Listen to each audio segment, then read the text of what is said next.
네, 박사님 안녕하세요. 네, 안녕하세요. 저희 시니어분들의 워너비 간식 중에 하나가 요거트가 있거든요. 네네네. 제가 듣기로는 그 요거트는 단백질이 높아서 좀 신장에 부담이 될 수 있다고 하던데 그게 사실인가요? 그 질문에 답을 드리기 전에 요거트의 장점을 제가 설파하자면 사실 요거트는 유제품으로 분류가 되는 이제 종류잖아요. 그래서 유제품이 가지고 있는 여러 장점들, 뭐 단백질도 충분히 가지고 있고 칼슘 함량도 높고 나의 소화 기능에도 도움을 줄 수 있는 그런 제품인 것은 분명히 맞고요. 다만 단백질 함량이 꽤 농축적으로 들어가 있는 제품이다 보니까 방금 피디님 물어보신 것처럼 신장 질환자 분들이 섭취할 때는 섭취량에 좀 주의를 기울이셔야 되죠. 요거트를 그냥 먹진 않잖아요. 뭐 딸기맛 요거트 뭐 이런 것처럼 과일청이나 설탕 좀 많이 넣는데 당연히 안 좋겠지만 얼마나 안 좋은지 또 그 떠먹는 요구르트 차원에서 보면 방금 말씀 주신 것처럼 각종 맛이 가미되어 있는 딸기맛 떠먹는 요구르트, 복숭아맛 뭐 이런 다양한 과일맛 요구르트는 어르신들이나 혹은 어린아이들에게는 전혀 추천드리지 않고요. 그거는 사실은 당만 높일 수 있는 거에 해당하고요. 무가당 요거트를 고르시되 조금 더 찐득한 무게감이 있는, 그러니까 더 식감이 있는, 흐르는 것보다 꾸덕하게 푹 떠지는 그런 요거트를 선택하시는 게 더 건강한 요거트를 심플하게 선택할 수 있는 방법이에요. 먹다 보면 그래도 그 달달함이 좀 땡길 수 있잖아요. 그럴 땐 좀 어떻게 해야 될까요? 생과일 넣으시면 꽤 괜찮은데요. 요거트에 냉동 블루베리 아주 괜찮은 조합입니다. 냉동 블루베리나 혹은 뭐 냉동 과일 요즘 너무 잘 나오거든요. 그런 냉동 과일 같은 것과 무가당 요거트를 섞어서 드시는 것도 너무 좋고요. 그리고 뭐 당뇨에 대한 리스크가 크게 없으시다면 천연 꿀 같은 거 조금 곁들이셔도 좋고요. 박사님이 주로 요거트랑 같이 자주 드시는 게 따로 있으실까요? 만약에 그릭 요거트라고 하면 오이. 오이요? 네. 오이랑 그릭 요거트 진짜 그리스에서 실제로 그렇게 먹는다니까. 오이랑 그릭 요거트 되게 잘 어울리고요. 그리고 레몬즙이랑도 잘 어울려요. 레몬의 그 엄청 새콤한 그 맛이 요구르트랑도 잘 어울리는데 뭐 꿀 같은 거 첨가하셔도 너무 좋고 너무 단맛이 많이 첨가되지 않은 그래놀라 같은 것과 요구르트도 잘 어울리죠. 오이 요거트는 좀 약간 끔찍한 조합인 것 같은데 아 그래요? 네. 드셔보시면 저한테 감사하시게 될걸요? 그 요거트에 칼슘이 있잖아요. 칼슘 섭취 같은 게 신장결석을 만들 수도 있을 것 같아요. 그런 위험성을 얘기를 하려면 또 다시 고함량 보충제 얘기를 해야 되는데요. 칼슘 고함량 칼슘 제제 같은 경우는 장기간 드시게 되면 그런 결석의 리스크가 있을 수 있어요. 그런데 우리가 음식이 칼슘 함량이 아무리 높다고 해도 그 음식을 가지고 내가 결석을 발생시킬 만큼을 먹으려면 정말 많이 먹어야 돼요. 그래서 음식을 가지고 내가 결석까지 갔나? 라는 생각을 하시는 거는 과장이 있는 생각일 수 있고요. 오히려 고함량 영양제를 내가 좀 덜어내야 되는 것이 없는지를 살피시는 게 더 나을 수 있을 것 같아요. 그럼 그릭 요거트를 고를 때 어떤 점을 좀 많이 보는 게 좋을까요? 요즘은 그 통에 가당인지 무가당인지 다 써 있잖아요. 무가당은 아주 큰 글씨로 무가당이라고 광고를 해놨기 때문에 일단 무가당을 고르시는 게 1번이고요. 내가 뭐 먹다가 단맛을 다른 나만의 방법으로 추가를 하더라도 가당된 요거트보다는 무가당이 훨씬 더 추천할 만하죠. 제로 음료나 이런 거 먹으면 오히려 더 몸에 안 좋다 이런 얘기도 좀 많이 하잖아요. 무가당과 그 제로 땡땡 제품들은 전혀 다른 개념인데요. 이제 무가당은 당을 가미하지 않았다라는 뜻이고 제로 음료는 칼로리가 없는 대체당을 사용했다라는 의미라고 생각을 하셔야 돼요. 우리가 설탕을 넣은 것은 아니지만 다른 형태의 당을 넣어서 단맛은 주되 칼로리는 주지 않는다라는 의미로 제로 음료들을 이해를 하셔야 되고 무가당은 그런 단맛 자체를 아예 주지 않았다라는 인위적으로 더 넣지 않았다라는 의미로 이해를 하셔야 돼서 두 개의 카테고리는 좀 다르고요. 질문 주셨던 어떤 제로 땡땡 제품들에 대한 얘기는 대체당이라는 개념이 제가 몇 번 강조드렸던 나의 할머니의 할머니부터 먹었던 재료는 아니잖아요. 그래서 어떠한 일이 향후에 발생하는 식재료인지는 아직 우리가 정확하게 모르는 거고요. 다만 당을 먹지 않음으로써 이런 건강상 이점이 있겠지라고 대중들이 시장에서 기대했던 그런 효과는 대체당 제품을 먹는다고 해서 나타나지 않아요. 결국은 더 빠르게 나를 배고프게 하기도 하고 더 나로 하여금 다른 음식을 갈구하게 하는 영향도 줄 수 있기 때문에 지금으로서는 반드시 그게 올바른 선택이냐라고 물으신다면 저는 아직은 세모라고 생각합니다. 그 모찌 같은 데에다가 그릭 요거트 요거트가 들어간 모티가 맞아요. 있다고 맞아요. 저도 봤어요. 그래서 그게 또 어떻게 보면 요거트를 또 재밌게 먹을 수 있는 하나의 방법인 것 같기도 해요. 그리고 사실은 이게 두 개 조합이 나쁘지 않은 게 떡을 먹으면 탄수화물에 집중이 되어 있는 메뉴이다 보니까 혈당을 상승시키거나 할 수 있는데 우리가 탄수화물 너무 집중된 음식 먹을 때 제가 항상 강조드렸던 게 단백질이 높은 무언가랑 먹어라. 식이섬유가 많은 거랑 먹어라. 뭐 이런 말씀을 여러 차례 드렸었잖아요. 그런 의미에서 그런 그릭 요거트 소가 들어가 있는 떡은 괜찮은 나이스한 조합인데요? 거기 있는 그릭 요거트가 무가당이면 더 좋겠네요. 그쵸. 그런 거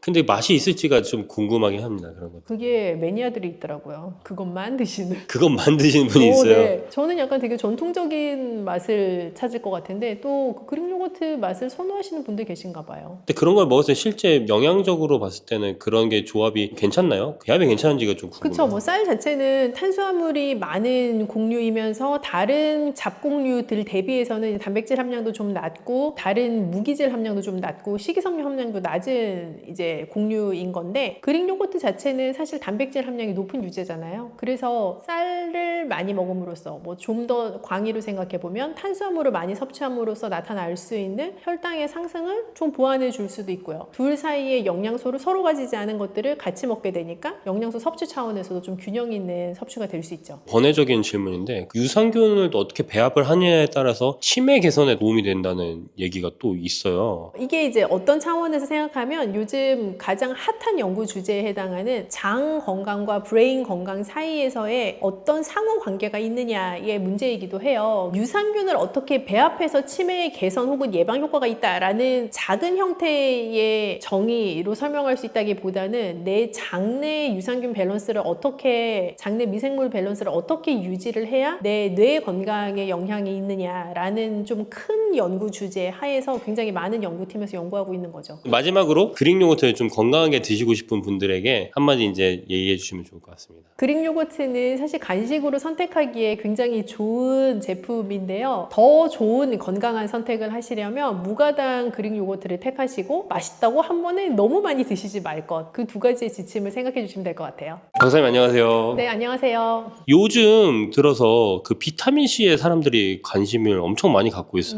네네네. 비타민C가 좀 우리 몸에 어떤 영향을 좀 주나요? 뭐 그런 말 들어보셨을 건데 비타민C 먹어라 감기 떨어진다.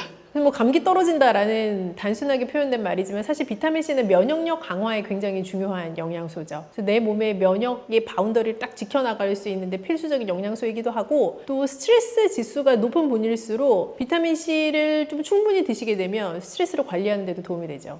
스트레스 관리에도 도움이 되나요? 스트레스 자체가 사실은 굉장히 복합적인 여러 증상을 통칭하는 용어잖아요. 그래서 내가 스트레스가 높음으로써 면역력이 떨어질 수도 있고 하니까요. 사실 면역력 강화에 도움이 되는 비타민C는 스트레스 관리에도 도움이 된다라고도 볼 수 있죠. 굉장히 신박한 말씀이시긴 하네요. 요즘 들어서 사람들이 좀 관심을 갖는 게 비타민C 영양제가 있잖아요. 그런 거 또 함부로 먹으면 좀 몸에 안 좋다 막 그런 얘기가 또 있더라고요. 몸에 좋다 안 좋다를 떠나서 일단 굉장히 고함량의 비타민C 영양제 같은 경우는 비타민C는 수용성 비타민이기 때문에 고함량을 먹는다고 해가지고 나한테 다 남아있지 않아요. 일단 내가 필요한 만큼 뭐 쓰고 나면 나머지는 다 그냥 소변으로 배출되는 거예요. 그래서 아주 고함량의 비타민C 영양제를 드신 분 중에 화장실 갔더니 난생 처음 보는 소변의 색깔을 보실 수 있는 분이 계실 텐데 그러면 너무 고함량의 비타민C를 드신 거죠. 그 어떻게 보면 그 비타민C 같은 거는 정제된 거를 같이 하나의 알약으로 하거나 가루로 하는 거잖아요. 비타민C 하면 떠오르는 과일들이 엄청 많이 있는데 그런 것과 비타민C 영양제와 과일을 비교했을 때 어떤 걸 먹는 게 좀 더 좋을까요? 둘은 비타민C라는 공통 키워드를 공유하고 있지만 저의 입장에서는 굉장히 다른 종류죠. 비타민C 영양제라는 것은 특정 하나의 영양소에 집중해서 그 영양소를 아주 고함량으로 농축적으로 밀어 넣은 저의 입장에서 식품은 아니고요. 그런 제품이라면 비타민C 함량이 자연적으로 높은 과일류들은 비타민C뿐만이 아니라 각종 식이섬유 그리고 그 과일의 원래 색깔이 가지고 있는 항산화 성분 등등을 한꺼번에 다 복합적으로 먹을 수 있으면서도 고함량 비타민C가 줄 수 있는 경우에는 위험도도 전혀 갖고 있지 않은 오히려 더 안전한 비타민 섭취의 방법인 거죠. 과일 중에서도 비타민C 함량이 좀 있는 게 다 있잖아요. 어떤 과일들을 먹었을 때 좀 비타민C를 더 잘 섭취할 수 있을까요? 아마 머릿속에 있는 그런 과일일 텐데요. 사실은 딸기가 비타민C가 진짜 높고요. 그리고 블루베리도 비타민C가 많고요. 한라봉, 각종 귤 종류들, 망고 비타민C 높고요. 뭐 사과도 비타민C 높긴 하지만 그중에서 청사과 추천할 만하고요. 청사과가요? 네. 그리고 요즘 또 한참 이제 겨울 되면 많이 드시게 될 유자차를 만드는 유자도 비타민C가 많죠. 근데 이제 이런 과일들 같은 경우에는 아까 말씀하셨듯이 그 비타민C만 있는 게 아니라 뭐 칼륨 같은 게 또 있잖아요. 비타민C가 풍부한 이런 과일들이 신장 건강에도 도움이 될까요, 얘는?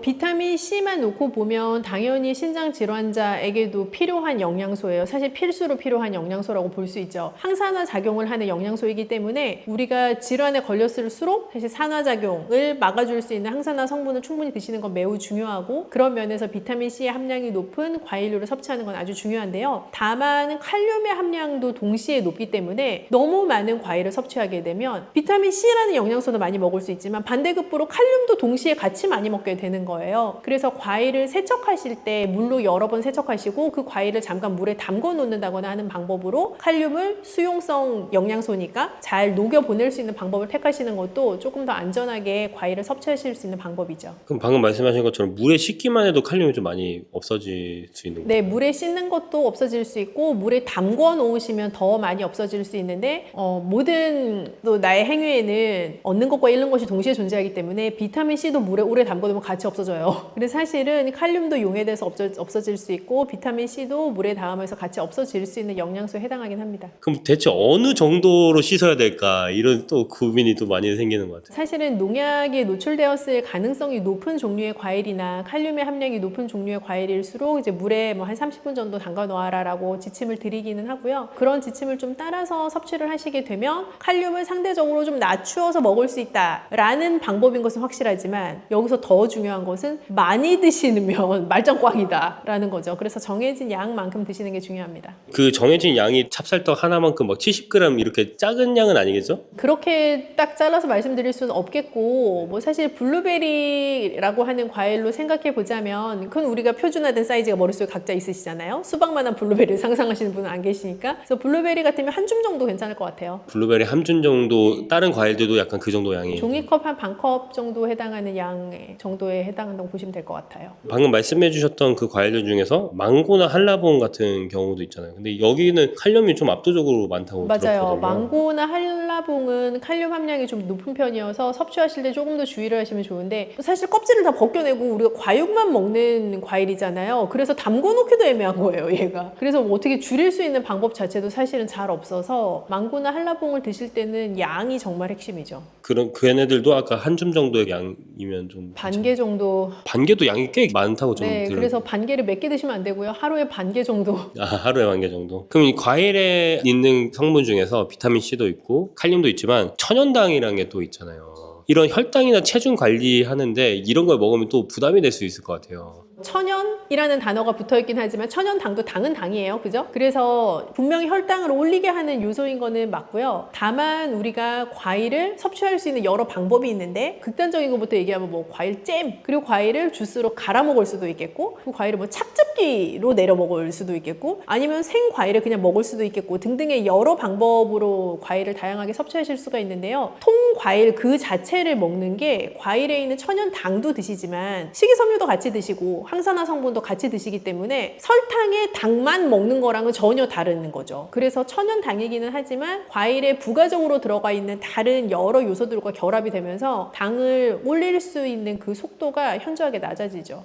사과나 뭐 블루베리 이런 거 같은 거 껍질째 먹기도 하잖아요. 오히려 그렇게 껍질째 먹는 게 더 좋을 수도 있는 거예요. 그렇죠. 사실은 껍질에 들어가 있는 영양소가 굉장히 밀집적으로 들어가 있기 때문에 블루베리를 껍질을 까 드시는 분은 없지만 사과는 주로 우리가 깎아서 드시잖아요. 많잖아요. 근데 잘 세척을 하셔서 껍질째 드실 수 있으면 더 좋아요. 아 근데 유자나 이런 것들은 껍질째 먹기는 쉽지 않을 것 같아요. 그런 거는 이제 각자 하시는 건데요. 껍질째 못 드시죠. 사실 그런 뭐 유자, 레몬 이런 류의 단단한 시트러스류에 해당하는 거는 껍질을 드시지는 않죠. 제가 듣기로는 과일마다 그 색깔이 다 다르잖아요. 색깔마다 그 주는 효능이나 느낌이 다르다고 했는데 어떤 게 있나요? 과일도 그렇고 채소도 그렇고 고유의 컬러를 가지고 있는 이제 식물성 재료들은 다 그 고유의 컬러마다 정해진 이름들이 있는 효능이에요. 그래서 그 컬러가 가지고 있는 힘들이 다 있는데요. 블루베리나 가지처럼 진한 보라색을 가지고 있는 재료들은 우리가 안토시아닌 함량이 높다라고 얘기를 해요. 그래서 안토시아닌 함량이 높은 또 재료들이 있을 수 있고 뭐 선명한 노란색을 내는 것, 예를 들면 망고, 한라봉, 단호박, 당근 이런 류의 재료들은 베타카로틴 함량이 높죠. 그래서 각각 그런 색깔이 가지고 있는 여러 명칭이 다른 것처럼 그 각각의 색깔이 주는 효능도 조금씩 다를 수가 있고요. 그래서 다양한 컬러의 과일, 채소를 섭취하시는 거는 굉장히 추천할 만한 방법인 거죠. 채널을 못 보신 분들도 있을 수 있으니까 안토시아닌이랑 베타카로틴 효능이 어떤 건지에 대해서 좀. 안토시아닌도 베타카로틴도 둘 다 항산화 성분, 항산화 영양소라고 생각을 해주시면 좋겠고요. 항산화라는 것은 내 몸이 자연스럽게 노화되어 가는 과정에서 내 세포가 산화 과정을 겪게 되는데 그 산화 과정으로 겪는 속도를 조금 줄여줄 수 있는 항산화해주는 역할을 하는 성분이라고 보시면 좋겠어요. 그래서 베타카로틴이나 안토시아닌처럼 색깔이 선명한 과일, 채소를 드시면 그 항산화 성분들의 효과를 극대화해서 노리실 수가 있죠. 그럼 이런 과일들을 아까 통째로 먹는 게 굉장히 좋다고 말씀을 해주셨잖아요. 근데 이런 과일들을 모찌나 이런 떡에 넣어서 먹는 건 어떤가요? 요즘 너무 많잖아요. 그쵸? 막 생과일 들어가 있는 찹쌀떡 같은 것도 있고 그 과일을 다시 한번 가공해가지고 소로 쓰는 경우도 있고 한데요. 사실 어떻게 보면 떡이라는 전통 음식 자체를 다양한 현대적인 방법으로 해석해내는 굉장히 좋은 흐름을 가지고 있는 제품이라고 생각을 해요. 근데 다만 우리가 드시는 소비자들 입장에서 생각해보면 맛만 따라서 먹으면 사실 너무 맛있죠. 근데 그거를 내 건강까지 주의해가면서 드셔야 되는 소비자라면 너무 많은 양을 드시지 않도록 주의를 해주시면 좋겠고, 그렇게 드신다고 해도 우리가 과일 본연에서 얻을 수 있는 여러 가지 이점들은 또 가져갈 수 있는 또 하나의 재밌는 방법이 되는 거죠. 마지막으로 이제 비타민C를 먹을지 과일을 먹을지 아직도 고민하는 분들이 좀 있을 것 같아요. 추천해 줄 수 있는 말이 있으면 좋을 것 같아요. 과일을 꾸준히 드시는 방법을 찾는 것이 사실은 1번이고요. 그 이유는 가장 안전하게 비타민C를 섭취할 수 있는 방법일 뿐 아니라 비타민C 외에도 식이섬유, 또 다른 형태의 비타민들, 또 무기질들 같이 먹을 수 있는 방법이기 때문에 비타민C 영양제 고함량 제품을 선택하시는 것보단 꾸준히 과일을 다양한 색깔로 선택하셔서 섭취하시는 게 좋아요. 다만 내가 정말 기력이 쇠하거나 감기에 아주 심각하게 걸렸거나 해서 내 몸이 강력한 비타민C를 요청할 때, 그럴 때 고함량 비타민C를 한 번씩 선택하시는 것도 좋은 방법이라고 생각합니다.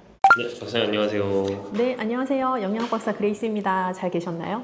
여러분의 영양에 대한 모든 고민을 오늘도 쏙쏙 해결해 드릴게요. 요즘 이제 겨울이니까 감에 대해서 관심을 갖는 분들 진짜 많았어요. 완전 가을 과일의 대표적인 거죠, 감. 감에는 어떤 영양소가 있는지 좀 말씀해 주실 수 있을까요? 감 무슨 색? 주황색. 그렇지. 그래서 주황색 채소 과일에 많은 건 우리 베타카로틴이라고 몇 번 얘기했었죠. 그래서 베타카로틴이 감에도 굉장히 풍부하고요. 그리고 의외로 우리가 새콤한 과일이 비타민C가 많다고 생각하시는 분들이 많으신데 감이 비타민C가 진짜 많아요. 그래서 베타카로틴과 비타민C가 감에는 아주 풍부하다라고 생각을 하시면 될 것 같고, 우리가 천연 당분이라고 하는 자연 당 성분도 감에 굉장히 많아요. 그래서 감에서 단맛이 나는 건 내가 설탕을 뿌리지 않았지만 그 감 자체가 가지고 있는 고유의 당 성분이 많기 때문이기도 하죠. 감으로 인해서 만들어지는 게 진짜 많잖아요. 단감이 있고 홍시가 있고 연시가 있고 곶감이 있는데 종류가 진짜 많은데 영양소 관점에서 봤을 때 이 중에서 어떤 게 제일 좋은지 잘 모르겠어요. 피디님 뭐 좋아하시는데요, 그 중에? 저는 곶감이랑 홍시를 좋아해요. 뭐 단 거 좋아하시네. 사실 그 감이 감나무에서 딱 열려있는 그 순간의 감은 사실 단감에 가깝고요. 그 단감을 우리가 먹을 때 떨다라는 표현을 하시는 분들이 계시잖아요. 단감 자체는 후숙이 완벽하게 되지 않으면 떨다, 탄닌으로부터 오는 그 떫은 맛이라는 게 나기가 쉽고, 대신 단감 자체는 비타민C가 굉장히 많은 감 종류예요. 근데 그게 후숙이 되어 갈수록 우리가 연시, 반시라고 후숙이라고 부르는 반쯤 후숙된 거, 홍시 진짜 완전 후숙된 거, 그리고 말린 거 곶감 이렇게 생각을 하시면 되는데 이게 후숙이 돼서 단맛이 많이 나면 날수록 단위 중량당 당분의 함량이 굉장히 높고 모든 영양소가 농축될 수 있다라는 문제가 있습니다. 그래서 곶감 아까 좋아하신다고 하셨는데 곶감은 칼로리도 높고요. 당분도 굉장히 높고 우리 또 신장 고민 있는 시청자들이 많으신데 칼륨 함량도 굉장히 높아요. 근데 홍시, 연시 이 친구들은 우리 감 먹을 때 이렇게 실같이 나오는 거 있잖아요. 그래서 식이섬유 함량이 높은 편이죠. 지금 얘기로 들어봤을 때는 곶감이 가장 위험하다고 볼 수도 있겠네요. 당뇨가 있으시거나 신장질환이 있으신 분들은 곶감이 위험하죠. 많이 드시면 안 돼요. 한 개 정도. 하루에 한 개. 근데 하루에 한 개를 약처럼 꾸준히 안 드셔도 되고요.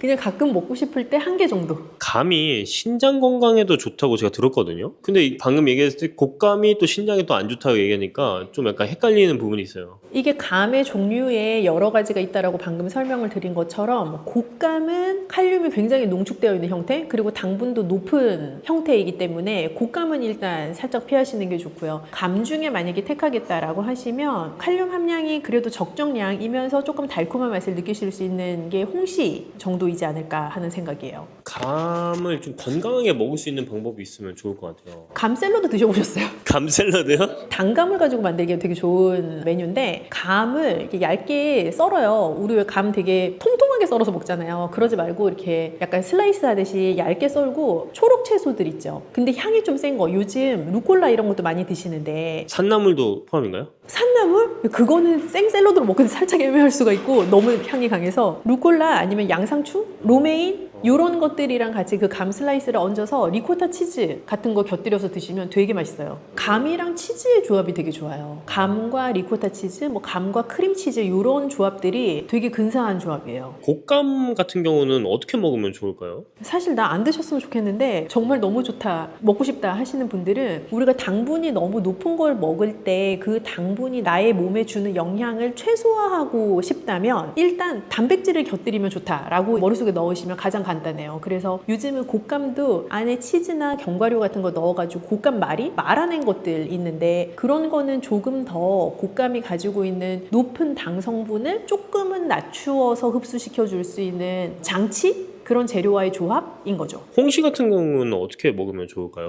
홍시는 자칫하면 앉은 자리에서 한 10개도 먹을 수 있잖아.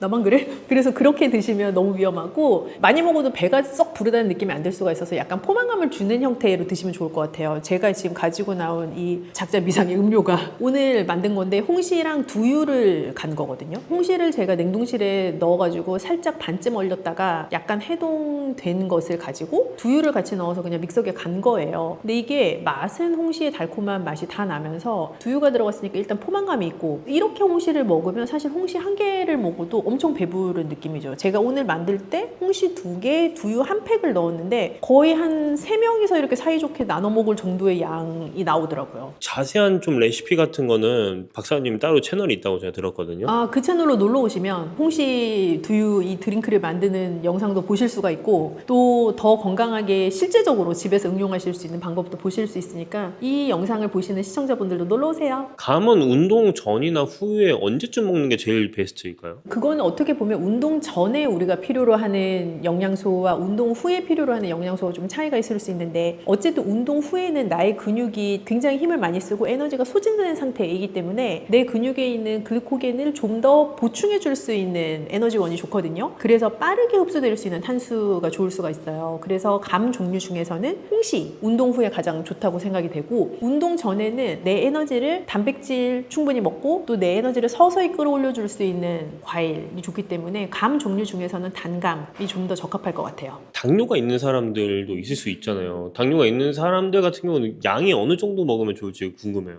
어르신들 중에 감을 좋아하시는 분들이 매우 많으셔서 앉은 자리에서 여러 알을 드실 수 있다고 저에게 자랑처럼 말씀하시는 분들이 계신데 감은 혈당을 꽤 많이 올릴 수 있는 과일이거든요. 그래서 하루 하루에 반 개에서 한 개 정도가 맥시멈이라고 생각하고 드셔야 돼요. 그 정도 양이 적당합니다. 단감이 됐든 곶감이 됐든 홍시가 됐든 상관없이 딱 그 정도 양으로. 네, 그 정도 양을 추천드려요. 감은 변비에 좋은 거예요, 나쁜 거예요? 그것도 또 감의 종류에 따라 살짝 차이가 있을 수 있어요. 감 먹으면 변비 오니까 많이 먹지 말라고 하는 어른들도 계시거든요. 그건 단감을 많이 먹었을 때 그럴 수 있어요. 단감의 떫은 맛을 내는 탄닌이라는 성분은 변비를 유발할 수 있는 성분이기 때문에 단감을 너무 많이 드시면 변비를 겪으실 수 있고요. 반대로 홍시에는 실같이 보이는 식이섬유가 많이 들었잖아요. 그래서 홍시는 감으로 인한 변비를 유도하기보다는 오히려 나의 변비를 조금 해결하는데 도움을 줄 수 있는 형태의 감인 거죠. 그러면은 단감 같은 걸 좋아하는 분들이 꽤 있을 수 있는데 아까 말씀하셨듯이 그 탄닌으로 해서 떫은 맛이 많이 나잖아요. 이런 건 좀 중화시킬 수 있는 방법이 있을까요? 일단 후숙을 하셔야 돼요. 그래서 잘 익히면 일단 탄닌 성분이 줄어들고 떫은 맛이 덜 나기 때문에 익혀서 드셔야 되는데 보통 냉장고에 그냥 그대로 넣으시는 분들 계신데 그렇게 하는 것보다 약간 서늘한 곳에서 후숙이 된 상태로 냉장 보관을 하시면 훨씬 달콤하게 단감을 드실 수가 있고 빨리 먹고 싶어 막 그러면은 이게 되게 웃긴 방법이라고 생각하실 수 있지만 종이봉투 같은 데에 사과하고 감을 같이 넣던지 바나나하고 감을 같이 넣으면 감이 빨리 익어요. 왜 그렇게 되는 건가요? 약간 이게 에틸렌 같은 성분들이 서로 나오면서 감을 좀 후숙시키는 성분이 그 봉투 안에서 돌게 되면서 감이 좀 빨리 익게 되는 효과가 있죠. 곶감을 만들다 보면 흰색 가루가 생기잖아요. 겉에 네, 그거 곰팡이 아닌가요? 곶감을 보면 요즘 뭐 명절에도 곶감 세트 많이 선물 받으신 분들도 계실 텐데 어떤 곶감은 되게 반짝반짝하고 감 색깔인데 어떤 건 이렇게 하얗게 표면에 껴있단 말이죠. 그러면 사람 눈이 또 보기가 좋은 거를 원하니까 이 전자에 해당하는 반짝반짝을 원하실 수 있지만 옛날 어른들이 말씀하셨죠. 그 허연 게 단 거라고.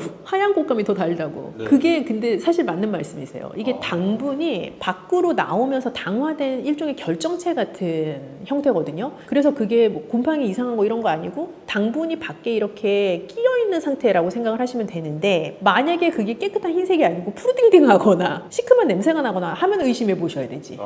이미 자연적으로 나온 당 성분 자체가 겉에 결정화되어서 생긴 거예요. 제가 마지막으로 좀 궁금한 건 아까 홍시를 갈아서 이렇게 두유랑 넣어서 만드셨다고 했잖아요. 그게 무슨 맛인지 좀 궁금하거든요. 아 이거 제가 아까 엄청 먹어가지고 처음 만들었을 때보다 두유 맛이 덜 나고 홍시 맛이 더 나는데요. 처음에 만들었을 때에는 홍시의 달콤함이 있는 상태에서 두유 맛이 강하게 나서 약간 두유의 여러 맛이 있잖아요. 그것처럼 홍시 두유가 있다면 이런 맛이겠다라고 생각했는데 지금은 홍시 맛이 더 많이 나요. 두유의 끝맛이 지금 입안에서 살짝 나는 정도예요. 그러면 당뇨 있으신 분들한테 훨씬 좋은 걸 수도 있겠네요. 당뇨 있는 분들한테는 홍시 드시는 방법 중에 이 완전 추천. 근데 신장 질환 있으신 분들은 단백질 섭취 조금 조심하셔야 되니까 이제 그런 경우에 좀 조심하셔야 되죠. 너무 많이 드시지 말고. 그러면 신장이 좀 안 좋으신 분들 같은 경우는 두유를 넣지 말고 그냥 갈아서만 드시는 것. 갈아서만 드셔도 되고 그럴 때 약간 레몬즙 같은 거 조금 추가하시면 홍시의 달콤한 맛이 더 확 하고 올라와서 좀 더 맛있죠. 건강하게 드시고 싶은 분들한테 마지막 한마디 해주시면 좋을 것 같아요. 여러분 제가 늘 말씀드리잖아요. 뭘 먹는지도 중요하지만 어느 만큼 먹는지 중요하다고 늘 말씀드리죠. 감은 반 개에서 한 개 정도 그게 적당한 양이다 생각하고 즐겁고 재미있는 감 생활하세요. 선생님 안녕하세요. 네 안녕하세요. 선생님 지금 앞에 있는 게 뭔가요? 아 요거요. 너무 귀엽지 않아요? 뭐예요 저게? 뭐 같으세요? 강낭콩 같이 생겼는데. 오, 반쯤 맞췄어요. 이거는 동부라고 부르는 콩인데요. 동부요? 네, 이게 흰 강낭콩으로 볼 수 있죠.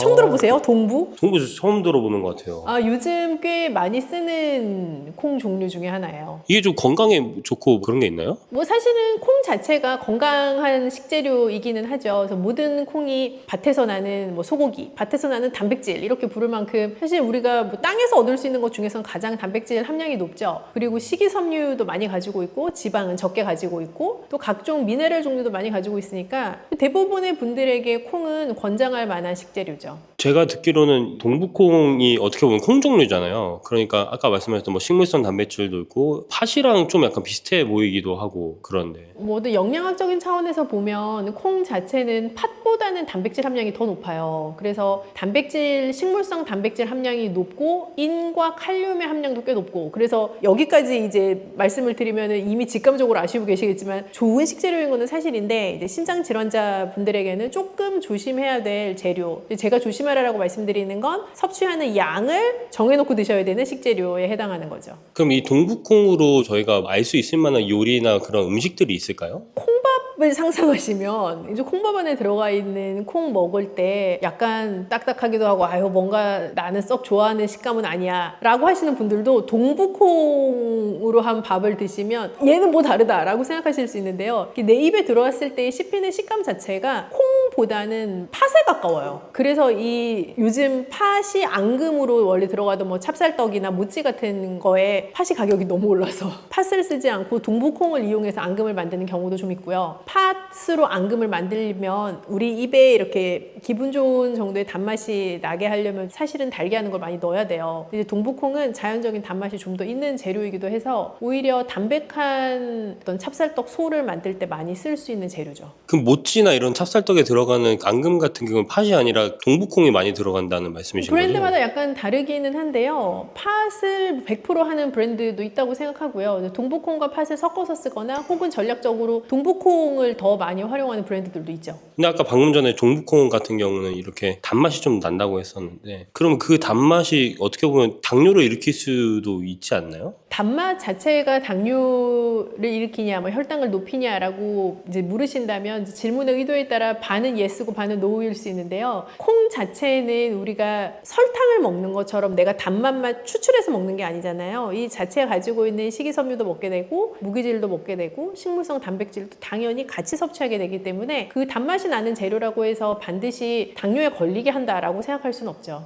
동부콩에 있는 효능을 조금 더 알 수 있으면 좋을까요? 또 어떤 효능이 또 있을까요? 다른 콩들도 마찬가지이긴 한데 콩 자체는 항산화 성분이 꽤 많아요. 우리가 항산화 성분이라고 하면 내 몸이 노화가 되는 과정에서 자연스럽게 나타나는 산화 작용을 항산화, 조금 막아줄 수 있는, 속도를 늦춰줄 수 있는 성분이라는 건데요. 콩에 특히 많은 게 폴리페놀도 많고 인삼에 우리가 들어있는 걸로 잘 알려진 사포닌 성분도 콩에 소량 들어가 있어요. 그래서 그런 항산화 성분을 콩이 많이 가지고 있기 때문에 콩을 다양한 종류를 드시는 것은 일반적인 건강인에게는 굉장히 추천할 만한 방법이죠. 동부콩이 가지고 있는 그 효능들이 있는데 특히 어떤 분들한테 이게 효능을 더 극대화할 수 있을까요? 어떤 질환이 있는 분에게 동부콩을 뭐 마치 약처럼 추천할 수 있냐라는 의도이시라면 사실 그렇게 추천드리기는 조금 힘들고요. 채널에서 보시는 구독자분들이 아무래도 신장질환 고민하시는 분들이 많다 보니까 조금 그쪽에 초점 맞춰 설명을 드리면 콩에 들어가 있는 항산화 성분은 사실 신장질환자 분들에게도 매우 필요해요. 그래서 모든 사람은 나의 세포의 산화작용 자체를 늦춰줄 수 있는 항산화 성분이 필요하기 때문에 항산화 성분이 충분한 식재료를 선택하시는 건 매우 중요하고 그런 면에서 동부콩, 콩 추천할 만한 재료이지만 너무 많은 단백질을 먹게 되면 신장에 부담이 갈 수가 있잖아요. 그래서 그 드시는 양 자체를 잘 조절하는 것이 중요한 거죠. 모찌에 있는 성분 중에 하나가 찹쌀도 있잖아요. 그쵸. 뭐 모찌에 있는 어떤 모찌뿐만 아니라 모든 떡의 가장 중요한 재료 중에 하나가 쌀이죠. 뭐 그게 맵쌀이 됐든 찹쌀이 됐든 하여튼 쌀 자체가 떡에서는 제일 중요한 재료죠. 쌀 중에서도 일반 쌀 말고 찹쌀을 많이 사용을 하는데 일반 쌀과 찹쌀에 그런 차이점이 있나요? 집에서 식사하실 때 그 밥 해 드시는 그 흰 쌀은 우리가 맵쌀이라고 부르는 쌀이고 이제 떡을 만들 때는 보통 찹쌀이라는 쌀 종류를 많이 사용하게 되는데 두 개의 쌀은 같은 흰 쌀이기는 하지만 가지고 있는 전분의 그 화학적인 구조 자체가 조금 달라요. 맵쌀은 아밀로즈라고 하는 전분을 많이 가지고 있고 찹쌀은 아밀로펙틴이라고 하는 전분을 많이 가지고 있는데요. 두 개의 전분의 모양으로 보면 찹쌀을 구성하고 있는 아밀로펙틴이 가지가 더 많은 복잡한 모양을 하고 있어요. 그래서 찹쌀 먹었을 때 내 위에 머무는 시간이 좀 더 길고 소화되는 데까지 시간도 좀 더 넉넉하게 필요하게 되고 그렇다 보니까 혈당의 상승도 조금 더 완만하게 해주는 효과가 있기도 하죠. 오히려 일반 쌀보다 찹쌀을 먹는 게 좀 더 당뇨에는 더 좋을 수 있다는 말씀이죠. 당뇨 관리에는 조금 더 도움이 될 수 있는데 그렇다고 하여 항상 강조드리는 과량으로 드시면 안 된다. 나에게 허용된 양 안에서 비율을 좀 다르게 해서 좀 다양하게 움직여 보시는 거 좋겠다라는 생각이죠. 그 찹쌀에는 전통적으로 좀 몸을 따뜻하게 한다? 그런 말이 들었었거든요. 이게 과학적으로도 신빙성이 있는 말인가요?